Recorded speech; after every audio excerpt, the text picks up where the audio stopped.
Climate change. We hear about it all the time, and the concept at its simplest, our climate is changing, is easy to grasp.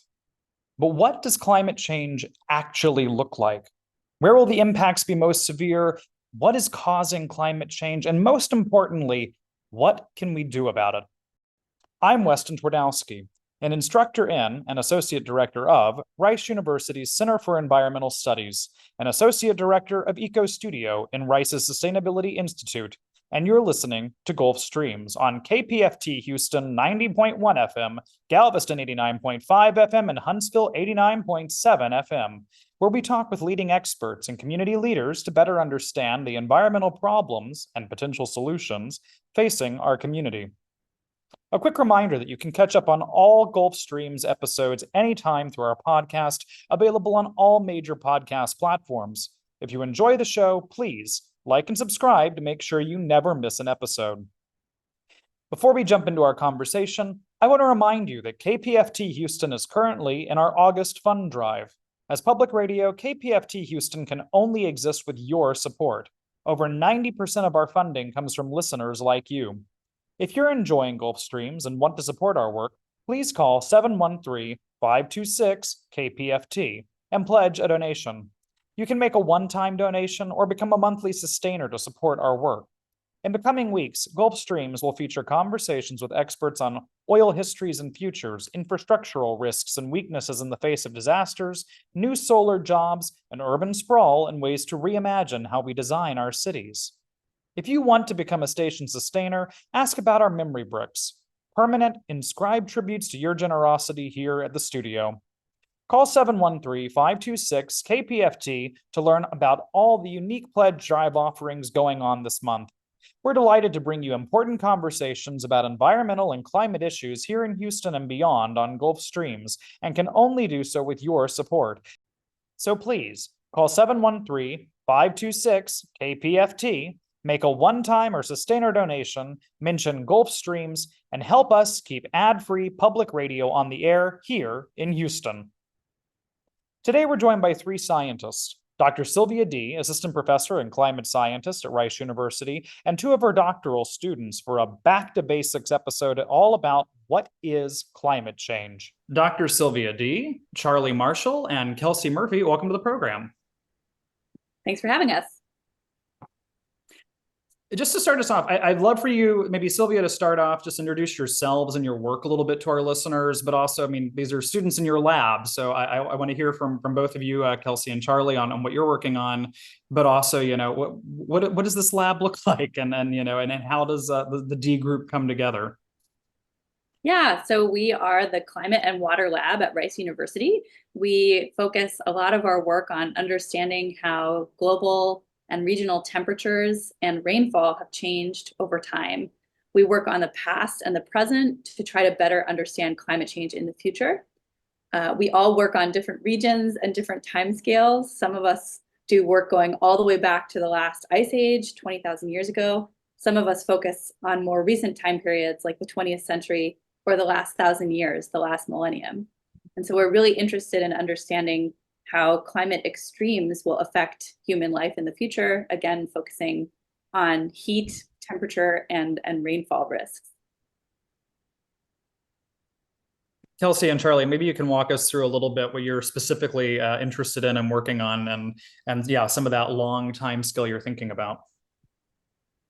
Sure. I can walk you through a little bit of just like broadly about what my research is about. So I use a climate model called the Community Earth System Model Last Millennium Ensemble from the National Center for Atmospheric Research's Paleoclimate Working Group. And basically I use simulations or like the output data from these models that have been run to explore the evolution of the Mississippi River Basin's large-scale hydrology over the last 1,000 years, as Sylvia has said. And basically what we're doing is we're investigating how human-driven changes, such as increasing greenhouse gas emissions and land use changes in the 20th century shifts the statistics of Mississippi River discharge compared to, like Sylvia mentioned, a last millennium baseline so that we can compare it against natural variability. So compare how human activity has changed river discharge and how it might continue to change it in the future compared to what would be expected if we weren't changing anything. I work on climate change in tropical Africa over the last 21,000 years. So I look at these chemical records of temperature that we get from lakes in that region, and I compare them to climate model simulations of from the last glacial maximum, which was 21,000 years ago, to now.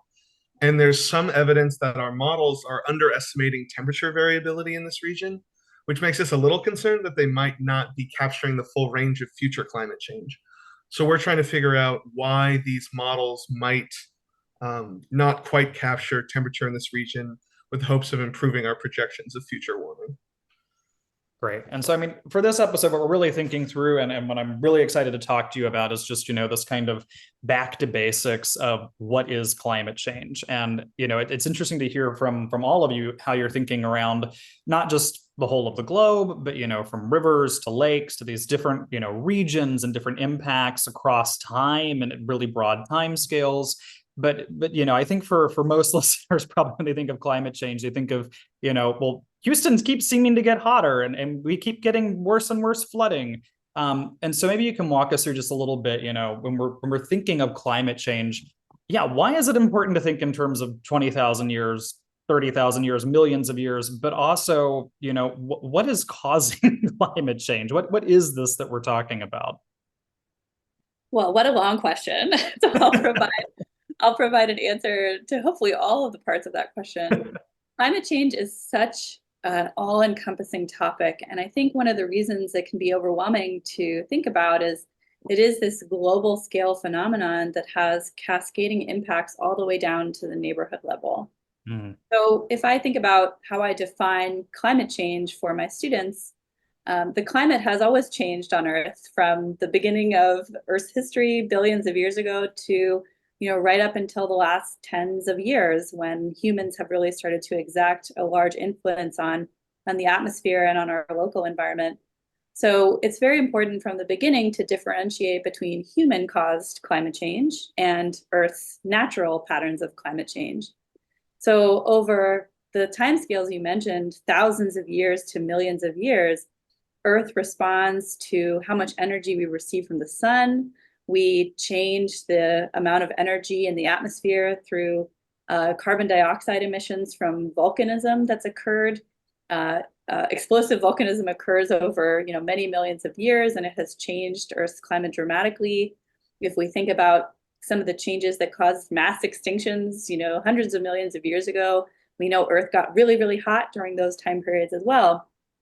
If we zoom into the most recent time period, of course, when we hear the word climate change, we think about human greenhouse gas emissions from the burning of fossil fuels. And we've altered the chemistry of our atmosphere by increasing the concentrations of greenhouse gases, which are trapping more heat in the atmosphere. And so now, on a fast timescale, faster than any other time we've ever seen in the geologic record, Earth is heating up.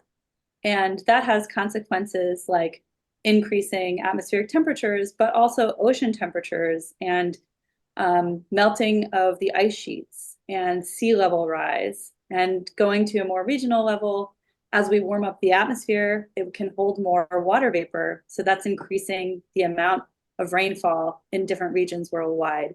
So we think about the global impacts of climate change all the way down to, as Kelsey was mentioning, Mississippi River flooding, or as Charlie's working on, continental changes in African temperature that will severely stress developing nations who are dependent on agriculture, for example. So one of the reasons we think about these long-term changes is to help us contextualize how is Earth changing now in the realm of humans, in the era of humans, compared to how it's changed naturally in the past. Well, and that's exactly what I wanted to ask next, because I think that's, something that people have questions about, right? Is how do, as you point out, the climate has changed over and over across the span of geologic history and time. How do we know that the climate is changing now because of human-made forces? How do we know that the climate is changing in a way that's unlike what we've seen in previous times? So there are lots of different ways in which we attribute 20th century and 21st century climate change to human activities. Some of them are through chemical fingerprints. So the carbon isotope ratios, which sounds like a lot of ridiculous science jargon, but the carbon isotopes, so carbon-12 and carbon-13, that are within fossil fuels themselves have a very specific signature. They have a value that's very, very different from natural atmospheric carbon dioxide. And we can actually see shifts in the carbon isotope ratios in atmospheric carbon dioxide that suggest that that ratio is changing because of the burning of fossil fuels. There's also a very small but measurable decline in atmospheric oxygen starting in the time that we began burning fossil fuels at a high rate. And that's because of combustion. So those are two of the chemical signals that we have, again, just measuring them in the atmosphere, that this is due to the combustion of fossil fuels. The other tool we have is attribution studies that we use climate models for. So, for example, if we look at historical weather data for the entire globe for the 20th century, and we run the climate models for the 20th century, we have to actually tell the climate models how much greenhouse gases have increased for them to hit that target. One of the tools we use is we say to the climate model, hey, we're only going to give you variations from the sun, or we're only going to give you volcanic eruptions. We can do whatever we want in the model world. It's like playing a video game, choose your own adventure. When we run the climate models without human intervention, when we say, leave us out, they cannot simulate the 20th century's climate. They fail.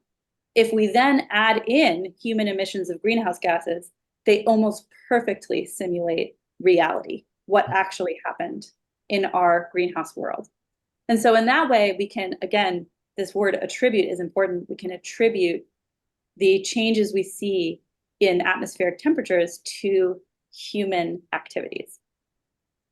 You know, it's interesting because I thought you were going to start with models. I kind of imagined both as your, climate modeler, but also in my understanding of climate change, I would tend to jump to climate models as the way we think about climate change. And hearing you talk about those kind of isotopic signatures, right? And the way that there's this legacy of chemicals that can be thought of, it's almost like climate detectives in a way, which I think is really interesting, especially for your group in thinking across time and thinking in these long historical terms, that there's more than one source of evidence for what's causing the changes we're experiencing right now, which I think is really significant and important in this.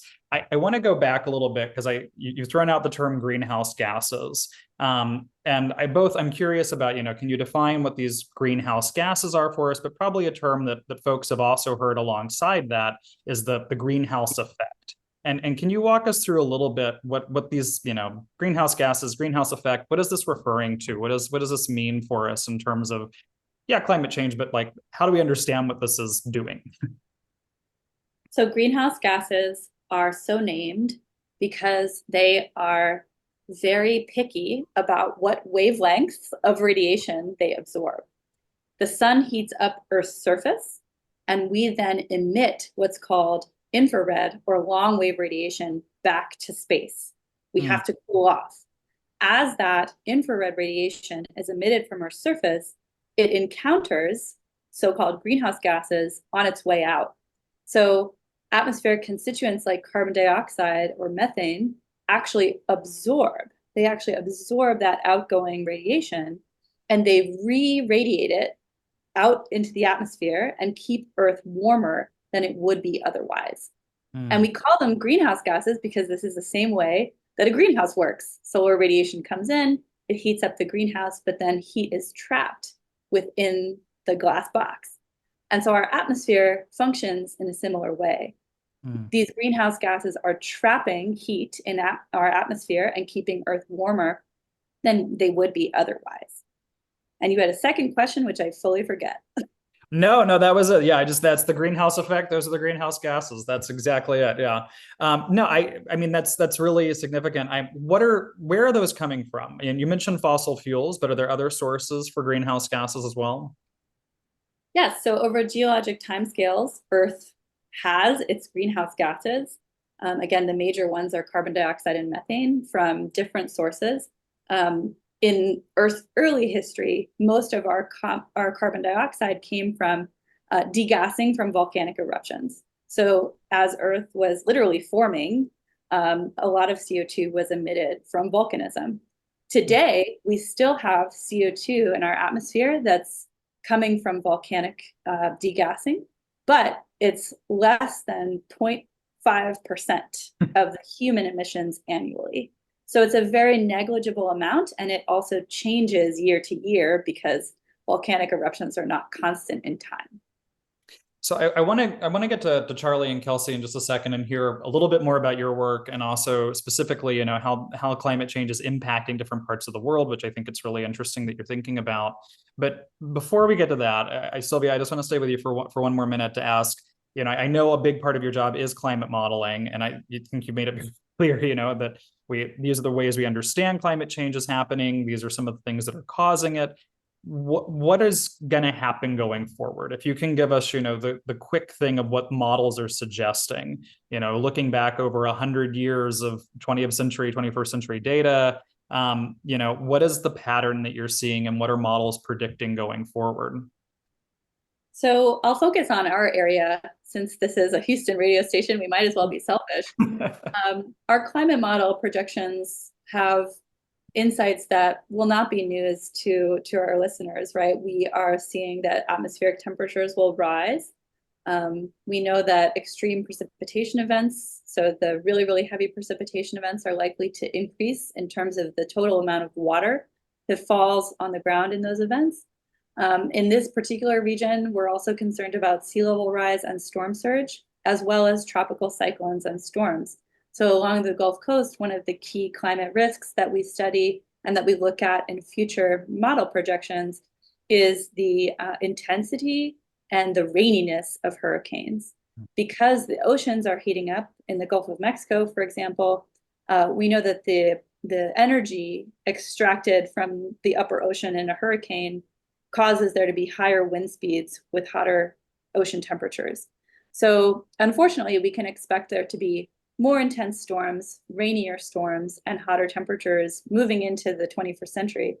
However, I also just want to follow that up, and I try to always, there is a lot of potential for positive adaptation to climate change here and all over the United States.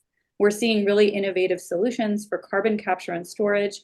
There's a lot of opportunity to quickly remove or reduce our methane emissions across the United States. And Texas could really be a leader in that space because we have a lot of natural gas flaring across the state. So there are some simple changes we could make now to reduce the intensity of these changes, even in our lifetimes. So there's reason to be hopeful. And I think there are technological solutions that are being developed at a rapid click that could help reduce the risks that I just mentioned. No, that's really important. And I want to come back to that towards the end and hear about other things that, we should be doing and can be doing that'll hopefully mitigate some of this. But first, I want to focus, moving out from Houston, which we do love talking about. But, Kelsey, Charlie, you're looking across the world. What are some of the impacts you're seeing in places that you're examining? What's some of the future hold for what you're looking at? And how the changes unfolded in the sites that you're examining? Okay, I'll start us off, I guess. So I'm looking more in the US across the Mississippi River Basin as a whole, which covers about 40% of the continental United States. And a large part of the motivation for this project was that we're seeing large flooding events. Specifically, there was one in 2011 where the current Mississippi River and Tributaries Project, which is like a system of floodways, spillways, and levees that was initiated in the early 20th century, withstood that large flooding event. But, it raises concerns. Is it going to continue holding against future events if they're larger, if they're more intense, more precipitation? And so to figure that out, we have to look at, using the last millennium ensemble from the community Earth system model, we're able to look at different hydroclimate variables, such as precipitation, soil moisture, snowmelt, runoff, river discharge, and we'll see how a lot of those impact river discharge.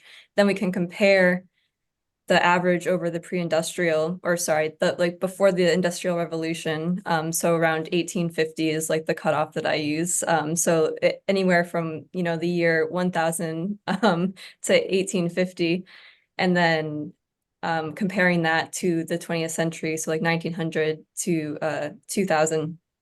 And you take the average over those time periods, and I can subtract the average from the pre-industrial from the average of the 20th century, and those changes are what we're seeing, like the difference between those two time periods. So at least if I'm looking at the basin as a whole, we found that the basin is typically wetter during the 20th century compared to the pre-industrial.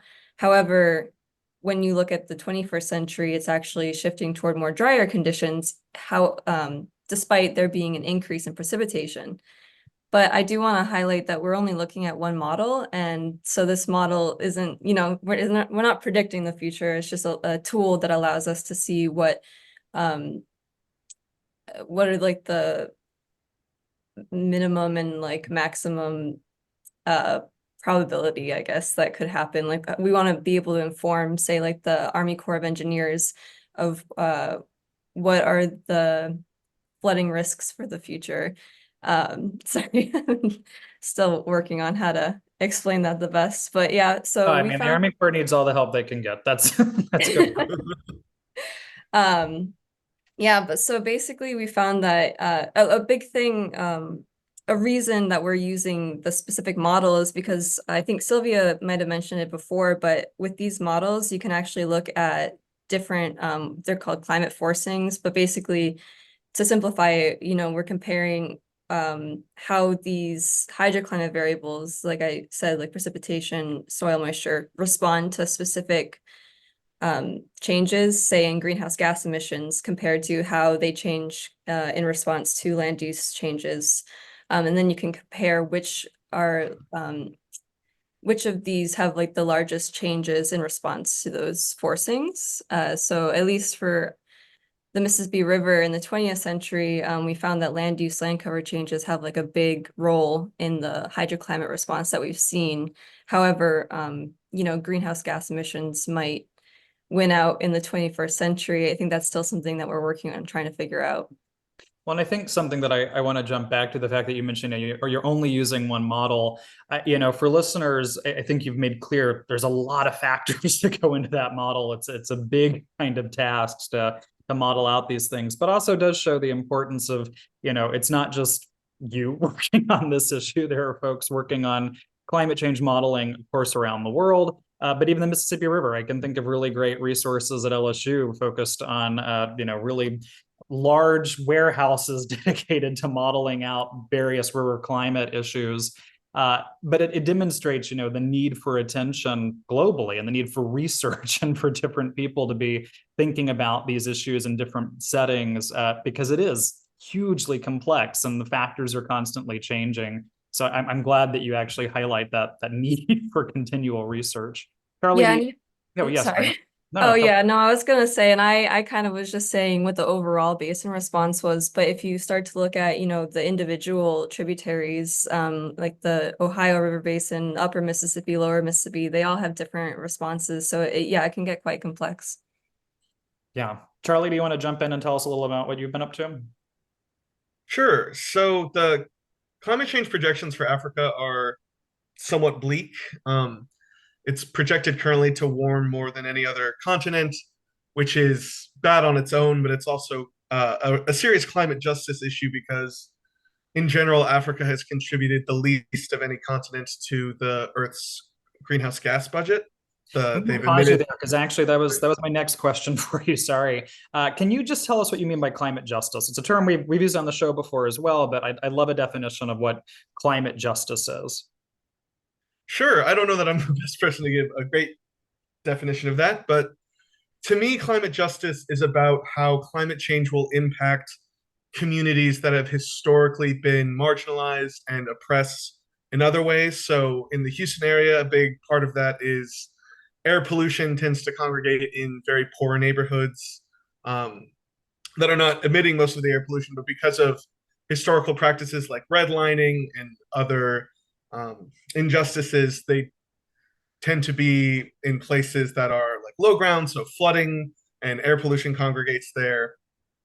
And so for my work, that means that the countries that have been historically victims of colonialism and other forms of economic oppression and have not been sort of allowed to economically develop because of those same forces are still set to bear some of the worst impacts of climate change, despite the fact that Europe and the United States have contributed the most in terms of emissions historically.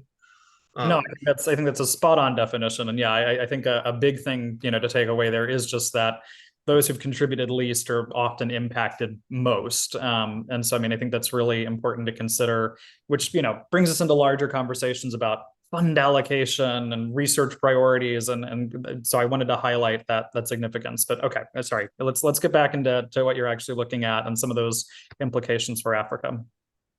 Sure. So the Intergovernmental Panel on Climate Change, which is a UN organization that convenes every few years to summarize the state of the art of climate science, they use a lot of different climate models to make projections of future climate change. So, and different models will have different feedbacks in them. And so they might predict slightly different climate futures. And so in the case of tropical Africa and Africa in general, there is some disagreement among models about what will happen in higher temperature worlds. So specifically, the things we're interested in are how will the patterns of the West and East African monsoons change? So a lot of the region I focus on, their agriculture is very dependent on monsoon rainfall. And it's possible that in future climate change scenarios, monsoons will either shift, so they'll migrate north or south, so that these regions that are growing crops based on monsoon rainfall aren't getting as much rainfall, or there will be floods because there's more rainfall, as Sylvia was mentioning earlier. When the air is hotter, it can hold more water vapor, so there's more rain. And so there's a lot of very vulnerable populations who might be facing some very serious impacts of climate change. So what we are looking at is using these same climate models that make predictions of the future are used to simulate the past. And our hope is that if we can figure out which climate models simulate the past the most accurately, both in terms of matching temperature, matching patterns of rainfall, especially in the Sahel, the monsoon regions, we can determine which of the model predictions of future climate change are the most accurate. And then from there, we can start informing mitigation strategies to say it's actually quite likely that the monsoons may migrate, so we need to start preparing these areas for famine. I'm not saying that's true. I'm saying that's what we're trying to figure out. Or it's likely that the monsoons might fail in certain years, so we need to, or might cause flooding in certain years, so we need to start mitigating for that kind of thing. So that's why we're looking at the past in this region. No, I mean, that's critical. And it's really wonderful to hear you. I have a history background, and so I'm really intrigued by the idea of that kind of reliance on history as a tool for understanding our future modeling. And I think those are important things that that those concerns that we all have around, whether it's Africa with monsoons and agriculture, which is huge, or certainly as Sylvia was pointing out, and Kelsey too, with the Mississippi Basin, what the implications more locally are for us. Yeah, I think that's the big question that most of us have is how is this going to impact me? How are we going to adapt to this? Which goes back to Sylvia, what you were getting at is there are adaptations that people are beginning to utilize. There are real strategies that we're starting to tackle. And so I've heard you speak about this really eloquently before, but I'm curious what you have to say to folks who think it's too late, who think, we're kind of past that tipping point and there's nothing to be done. Do you have more hopeful news for us maybe?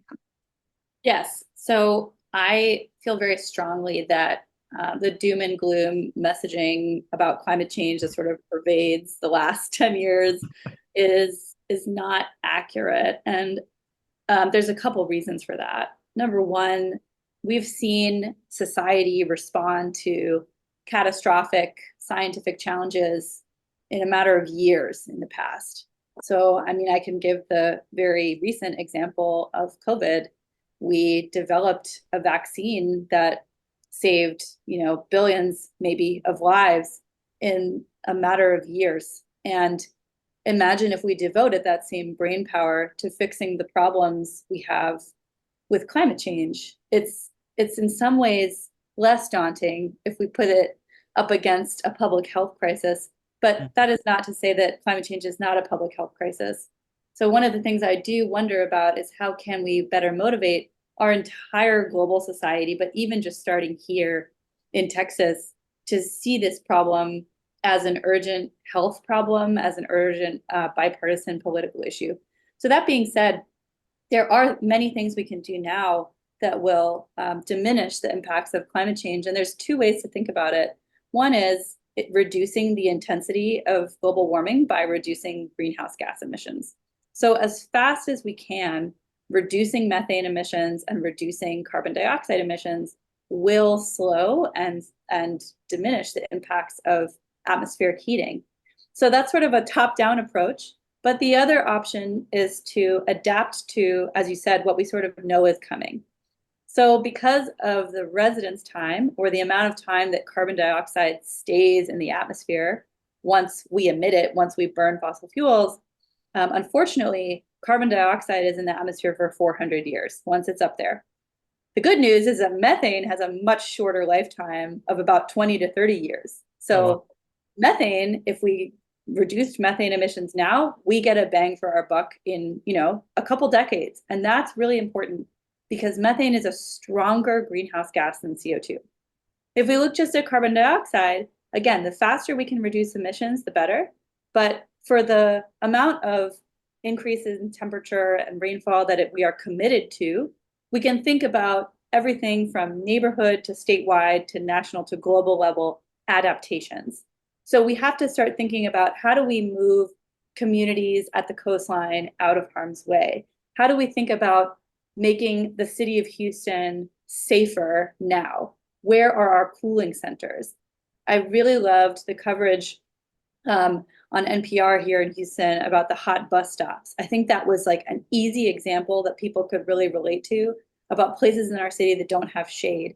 Small changes like cooling centers and increasing shade from trees can make a huge difference in terms of the temperatures people experience day to day. Flood prevention measures that are, widely popular, I think, in Houston are now starting to be implemented. Unfortunately, it means a lot of construction projects around the city for us, but we are making those changes, and people are, slowly but surely moving towards more resilient choices because we know it's happening all around us, right? There are things we can do to be better adapted for disasters. We all just lived through a major hurricane. That's certainly the most intense hurricane I've ever had to sit through in my house while the windows were shaking. And I think that one thing that we learned from that storm is is our power infrastructure not underground? So these are things that we can change. It might take a while to make these changes, but certainly people are aware of the solutions, and that's the first step. We changed from an entire nation of horse and buggies to cars in 12 years. So these changes are not insurmountable. And these are just things that we have to advocate as strongly as we can to our local and national elected officials so that we can make these changes as quickly as possible. We talk a lot about adaptations, especially around Houston here on the show. And I'm laughing a little bit when you say, of course, a lot of construction in Houston. Well, what is Houston without a lot of construction? That's the of the city.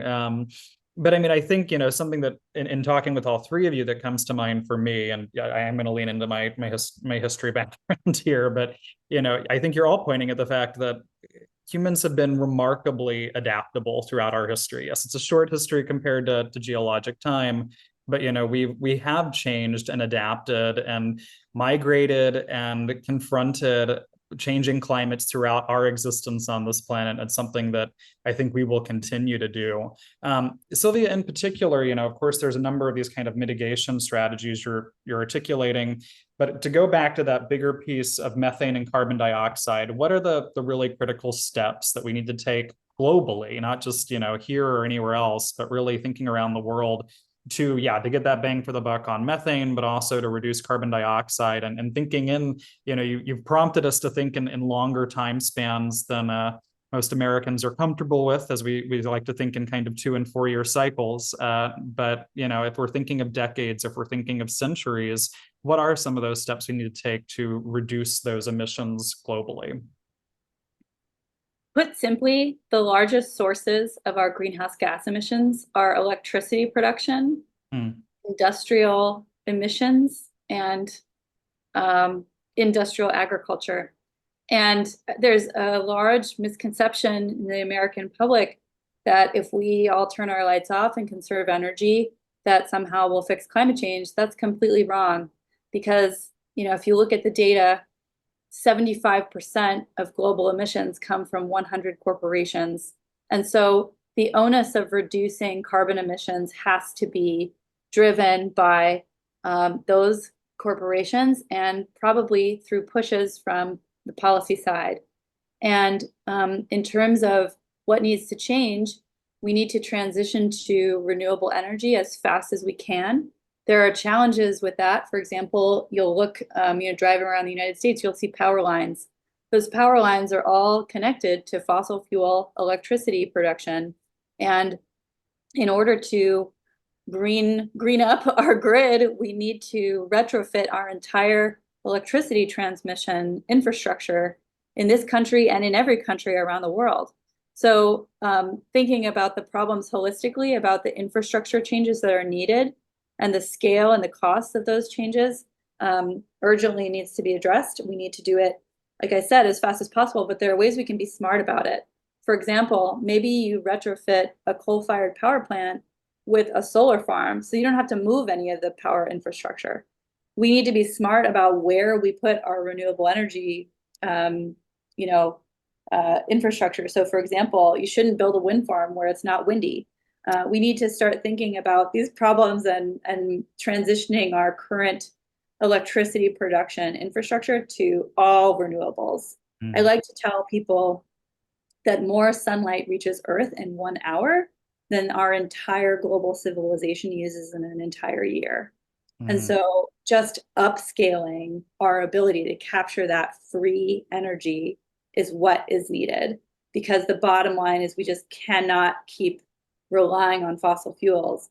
Often people will say, oh, well, we can't switch overnight. And that's true. We are going to continue to depend on fossil fuels for probably the next several decades. But that being said, that's not an excuse for changing this massive infrastructure towards renewable power as fast as we can. And there's tremendous economic incentive to do so. I guess I would just urge listeners to remain positive about climate change. I think that it's such an overwhelming topic to think about, but I'll reiterate, imagine what we could do, even just as a city, if we really devoted our time and energy to solving these problems and thinking up ways that we could keep our city safe for 100 years. That's really my goal and what I want people to be thinking about as they listen to the show. Well, and I think, you'd mentioned Hurricane Beryl that came through a few weeks back and, left the city without power, much of the city without power for several days or even weeks in some cases. And so it's started a whole series of conversations around infrastructure and resilience, sure, and adaptation, sure, but also just how do we exist as a place? How do we exist with this infrastructure that we've built? And so, I love that example, because I think, for a lot of people who may be listening, it is scary. It does sound like, well, these are huge changes you're talking about, and they're expensive, and this is big infrastructure development. And the reality is we can either confront this now and start investing in it and making that change, or we can be forced to, and it's much more expensive down the road. And, the aftermath of catastrophes, or when we, have people dying because of these things at the same time. And so I think that's a really important point, just about, this idea that we can put it off until tomorrow, as we're past that point. And that from these really things that, not only are, yes, big, projects that we're going to take on, but also things that'll make quality of life better in many cases. If we had a more reliable Texas grid, I don't think anybody in Texas is going to complain about that. we're due for that infrastructure upgrade. So yeah, I think that's a really both an important moment to point that out, but also, an important step that as we think about these transitions, that can actually be really positive across the board for us. Dr. Sylvia Dee, Kelsey Murphy, Charlie, Marshall, thank you so much for chatting with us today. This has been really informative. Thank you so much. Thanks very much for having us. Yeah, thank you so much. We'll now go to our researcher, Jessica Shu, who has a short story about flood resilience, one of many things we'll want to think about as climate change kicks in around the world.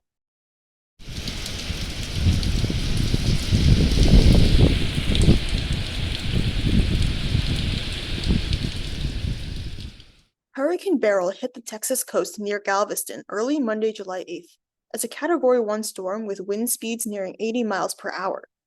Houston residents witnessed torrential rains as flood advisories went out across the state.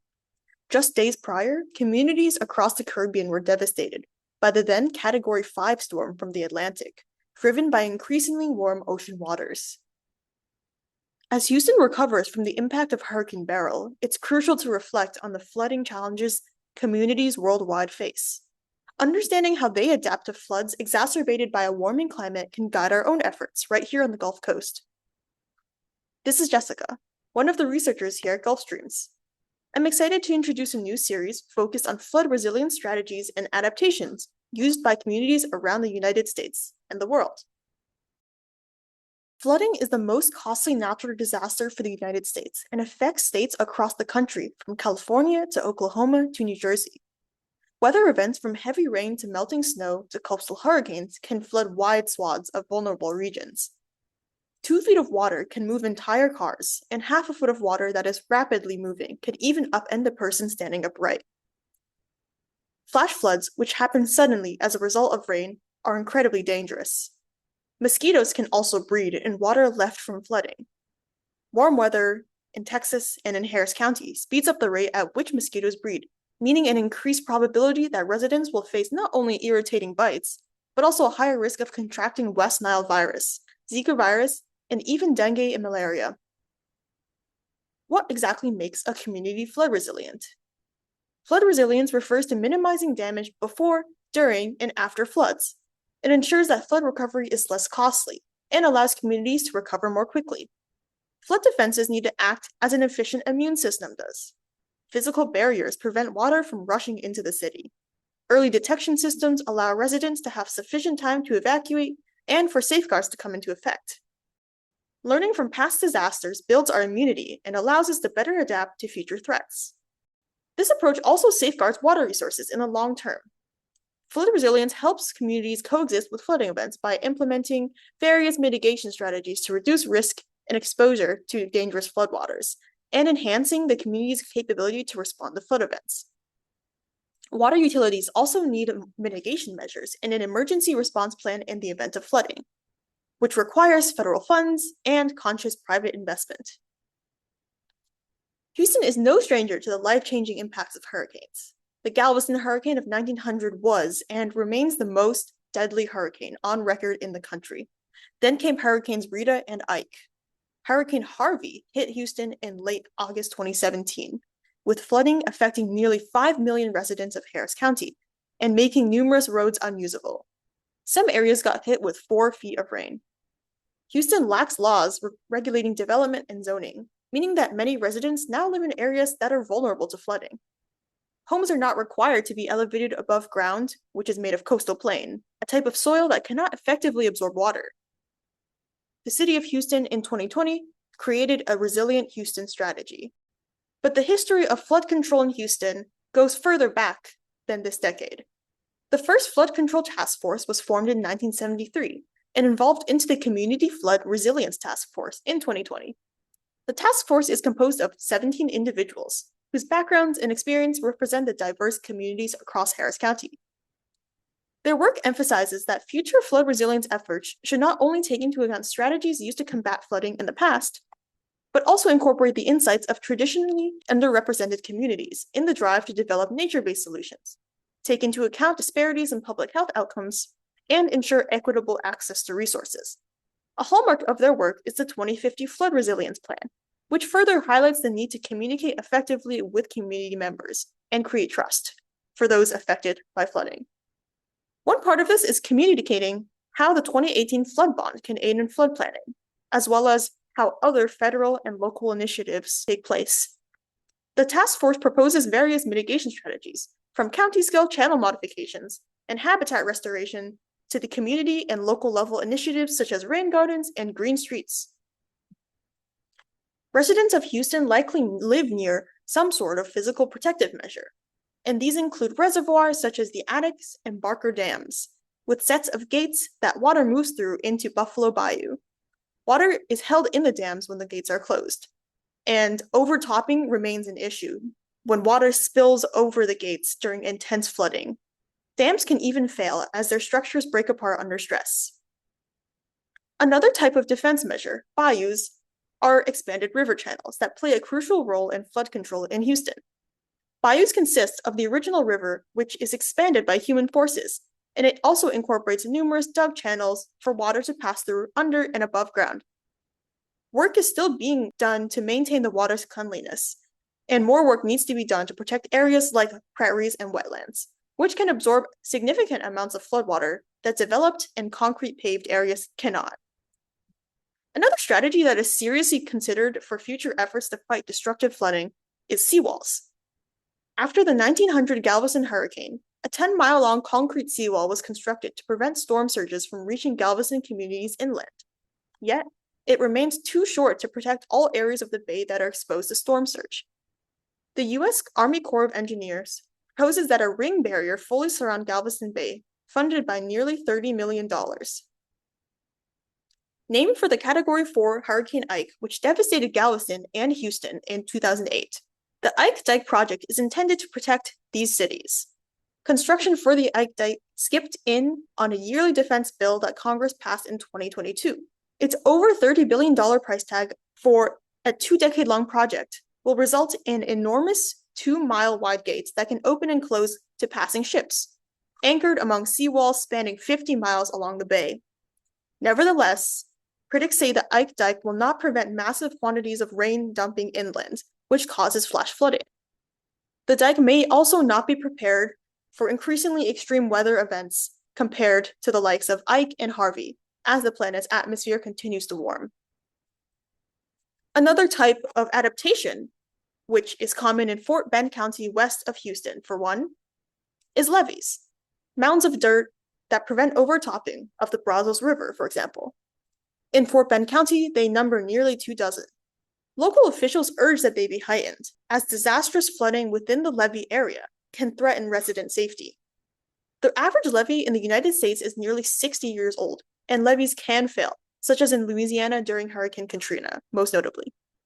According to a study by the United Nations University, disadvantaged communities are more likely to be under the protection of levees, as the climate warms and extreme weather events continue to occur, highlighting the need to address the problem of aging levees. Another type of adaptation is allowing water to flow into lakes. Lake Houston and Lake Conroe serve as water storage. Conroe's gates have been installed to manage the release of water downstream when necessary. And plans exist to install nearly a dozen gates in Lake Houston to better control the flow of water. This will cost $50 million from the state of Texas. Residents may also be familiar with roadside ditches. According to Houston Public Works, 2,500 miles of roadside ditches run along roads in the city, which divert runoff water into nearby bayous and reservoirs. But these ditches require various levels of maintenance and reestablishment, and some need to be rehabilitated.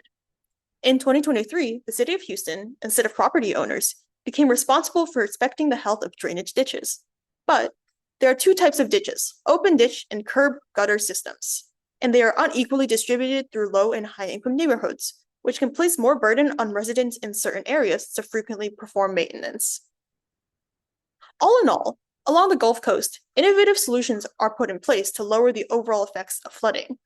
Rain gardens covered with mulch and planted green have popped up in Hoffman Triangle, a New Orleans block that was flooded badly by Hurricane Katrina in August 2005. As many residents witnessed, city streets lined with impermeable concrete caused massive amounts of stormwater and debris to run off into drains and end up in local Lake Pontchartrain. Other potential solutions to flooding are rain barrels, permeable pavements, and planting more trees along roads. All of these solutions essentially take up water, diverting it from overwhelmed storm drains. While some organizations offer installment help, affording to add nature-based solutions into one's yard is still a barrier for many families, which programs like the Umbrella Partnership hope to address. Despite progress, flood mapping remains inadequate in dozens of counties across Texas. The heavy floods that hit and devastated communities across East Texas earlier this year inundated roadways and forced thousands to evacuate. Thus, informed advocacy and neighborhood-level actions can make a difference in the fight against increased flooding here in Houston, Harris County, and across the Gulf Coast. Thank you for listening in. I'd like to remind listeners that KPFT is in our August fund drive. To support more programming, please call 713-526-KPFT, press 1 for donations, and mention Gulf Streams when you pledge to help keep our work going. What we do is only possible with your generous support, so please call in to 713-526-KPFT extension 1 and make a pledge to keep us on the air and bringing you the most important stories about the environment and our changing climate here in Houston. Up next time on Gulf Streams, we'll be starting a series about the history and future of oil production in Texas. If you have questions or ideas for what you'd like featured on Gulf Streams, leave a voicemail at 713-348-4081 or email us at westont@rice.edu. A quick reminder that you can catch up on Gulf Streams anytime through our podcast, available on all major podcast platforms. If you enjoy the show, please like and subscribe to make sure you never miss an episode. Gulf Streams is a co-production of KPFT Houston and Rice's Center for Environmental Studies, with support from the Andrew W. Mellon Foundation and the Rice Sustainability Institute's Eco Studio. Produced by Weston Twardowski. Co-produced by Joseph Campana. Audio engineer Rico Enriquez. Research support provided by Caroline Paulin, Alex Little, and Jessica Shue. Stay tuned for the R&R Show with Ronnie Renfro and Tom Richards here on KPFT Houston, 90.1 FM, Galveston 89.5 FM, and Huntsville 89.7 FM.